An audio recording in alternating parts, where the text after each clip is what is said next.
Salutations everyone, welcome to What Mattered, the show where I tell you what mattered in the news this week. Tony Hawk's Pro Skater 5 is finally out, and if it's anything like the other Tony Hawk games, it's gonna be...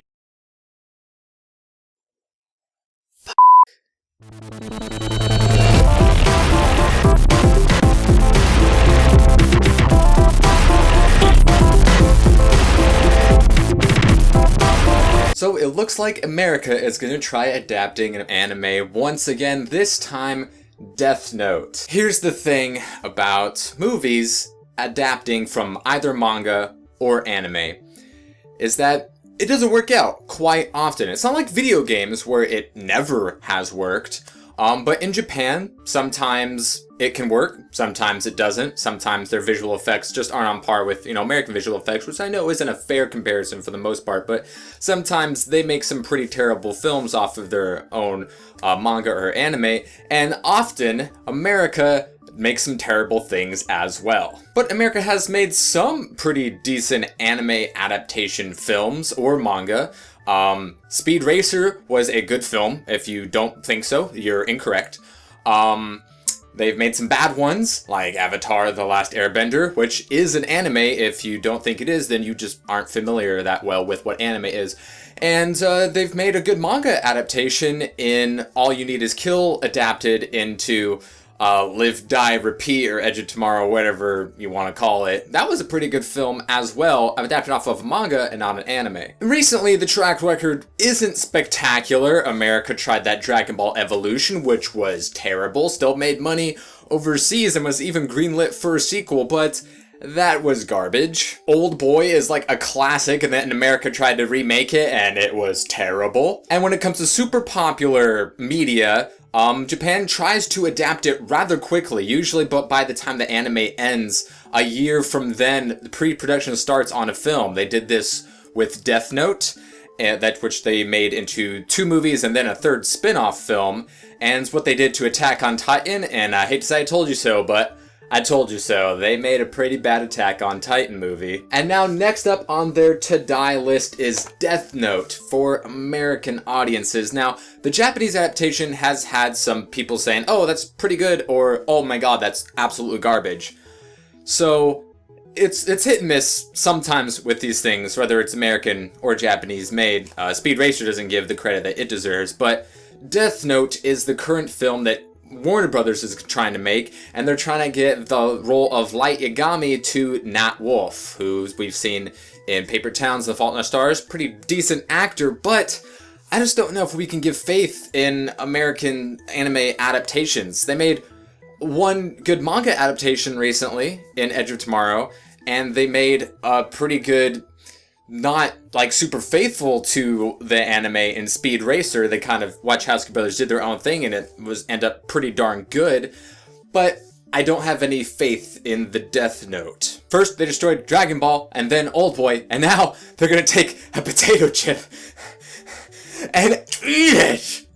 Which is a metaphor that I'm using in this case to, I don't know, I just don't have faith in it. America, not great track record, anime film adaptations overall, not fantastic across the board, and yeah, Hollywood always Hollywoods things up. They even ruined the ending of Edge of Tomorrow. He should have stayed dead. Come on. In other news from the Japan, we've learned from Sony that they don't plan on making a successor to the PlayStation Vita probably ever. Now, this isn't a big surprise. Vita has never really particularly sold well. Even nowadays, I think more people are using it just to play their PlayStation 4 away from their television, but nonetheless, still not getting the, the first party support that, the PSP had. The PSP had a lot of fantastic games and was given first party support. They had a lot of exclusives that were really good. The Vita does have some pretty good exclusives. You look at like Uncharted's Golden Abyss, you take a look at like Freedom Wars, and you also have like, the Persona games and like a lot of the Japanese games that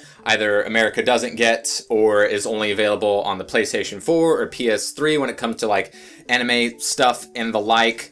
But overall just isn't getting the support that it needs to succeed worldwide, and especially so in America. And Sony is citing mobile games to be the blame, saying that, its gears have shifted, that mobile games being taken over buy cell phones, which leads me to wonder, if cell phones are ruining handheld gaming, then what the fuck is this? What is this, a cell phone? No, and it's selling insanely well. It's actually the best-selling thing that plays video games in the world that's not a cell phone. It beats out PlayStation 4, Xbox One, 360, Wii U, Vita, like, almost combined. It sells so damn well. So don't tell me that cell phones are to blame for mobile gaming not working on the PlayStation platform, because Nintendo has been making this shit work for decades, and they aren't stopping soon. So you should have just given the Vita more support with other titles. That's basically what it comes down to. You have some good things going for it.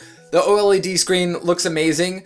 Be able to buy stuff off the PlayStation store, the free games every month is awesome, but you just don't give us enough games, and that's why it's not selling well. Or even at least as well as the PSP did. So Sony, don't blame these for the Vita not selling. You only have yourselves to blame, because we know it can work.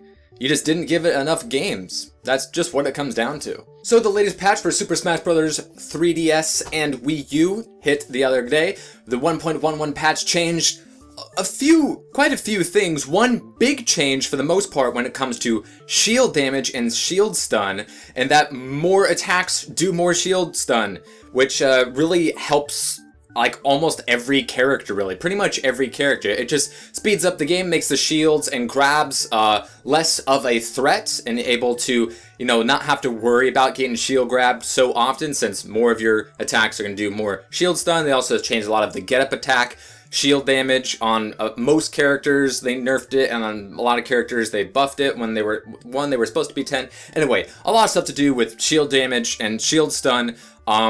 Including nerfing the shield breaker on Lucina and Marth, which I don't understand why that is. Maybe these two changes counteract each other to make it still be the same, because I don't think Lucina and Marth needed a nerf whatsoever, and I don't know if it really was. I have to test it myself. One of the biggest things is the nerfs to Luigi's down throw.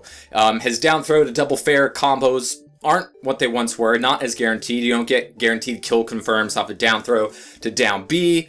And a lot of people were crying foul, like, oh, you nerfed Luigi, but you didn't nerf Sheik. Sheik's too OP, you gotta nerf it, whatever. And then, of course, a lot of people saying that, oh, you didn't buff my character when it should be buffed, which, that's true for a lot of characters. They did do some buffs to Samus. I don't know how much they're going to affect the game. They're definitely not like move her up a tier list or anything, but any improvements to characters that need improvements is well appreciated. But I don't think this nerf to Luigi is as big as a lot of people say it is when you take a look like what you can now do. It is a nerf because you can't get those guaranteed kill confirms off of throw combos, but it does give you a lot more different throw combos that you can do off of down throw to down smash at 0% and able to chain your fairs and then your nairs and then the jab lock and then to the up special. There's a lot of things you can still do with Luigi. So he doesn't have as many guaranteed kill confirms off of throws, but he has more of them now. They're just not guaranteed, which I think is a good thing. It's kind of similar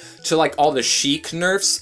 They made it so some things weren't as strong, but she still has options and all of the strategies are still viable, just not as much guaranteed or as much damage or what have you. And the same thing I think was done to Luigi here. A lot of people saying he's not the character that needs to be nerfed the most, but a lot of those combos were pretty cheesy. People felt bad when they lost to Luigi. People felt bad when they won with Luigi. And now I don't think we'll be having that problem anymore. In other Smash news, the Smash Ballot for upcoming future DLC characters ends tomorrow.